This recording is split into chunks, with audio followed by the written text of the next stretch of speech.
Thank you, Madam Speaker. As I was shopping for some family items recently, I noted how difficult it is to find items that are made in America.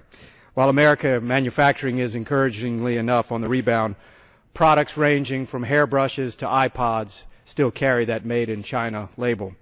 All the while, many questions about China and its economic policies, foreign policies, and human rights records are left largely unexamined. For the good of our economy, it is essential that we thoroughly understand China's record and their intentions as a country.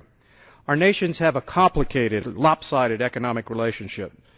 Americans buy great quantities of Chinese-made products. China finances a great portion of America's debt.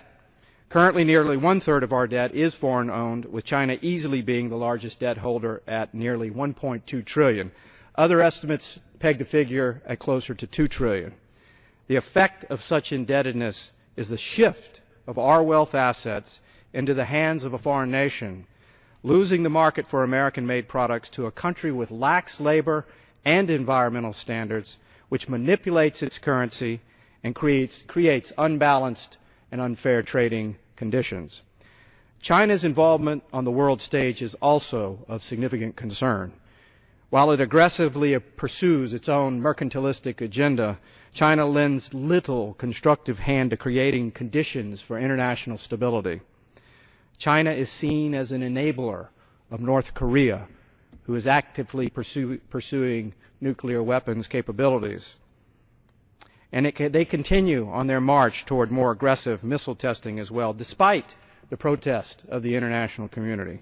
Over recent months, as the U.S. and the European Union have accelerated important efforts to curb Iran's nuclear ambition, China has been conspicuously absent from the leadership table in this discussion.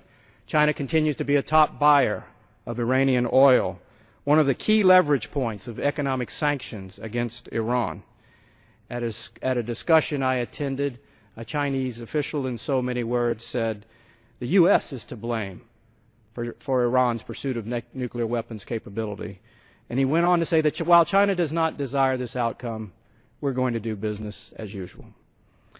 Africa is becoming a lost continent diplomatically and economically in favor of international players who do not have the same regard for human rights as we do. China's influence in resource-rich Africa is growing rapidly with disturbing consequences. Direct Chinese investment in Africa has grown exponentially over the last 2 years. 1 million Chinese nationals now do business in Africa, and Chinese energy and mineral resource companies are quickly acquiring oil fields and mines. In the process, China has forged strategic alliances with war criminals. According to China's foreign ministry spokesman, China shares, quote, "a deep and profound friendship" with Sudanese war criminal Omar al-Bashir. I should note there was a bright spot this week. When approached by South Sudanese President Salva Kiir for assistance as Sudan and South Sudan marched toward war, China's President Hu Jintao echoed the United States in calling for peace and negotiation between the two countries, rather than continuing to back Omar al-Bashir. The international community will look upon China's new role as a diplomatic figure in this conflict with great interest. Beyond this, an honest discussion is necessary about Chinese industrial virtues. A Chinese official has said that in dealing with differences in corporate culture and the degree of openness to the outside world, Chinese companies always take domestic business practices with them. Chinese companies always take domestic business practices with them.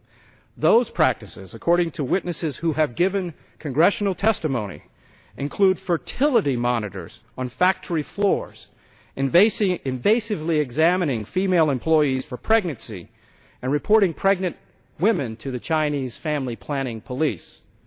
China has practiced the violence of forced abortion. China also has tragically high suicide rates for workers who use suicide as their only means of collective bargaining against dire and oppressive labor conditions.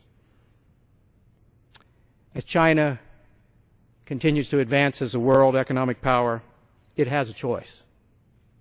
It can join the responsible community of nations in respecting the dignity and rights of all persons while conducting affairs with other nations in an ethical fashion, or it can stand by current practices and exploit relationships in order to fuel its own brand of corporate collectivism, undermining international stability in the process.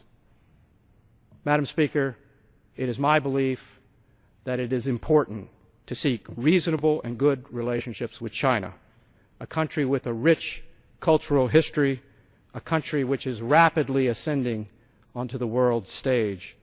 We must do so ideally and practically for the sake of our own national security.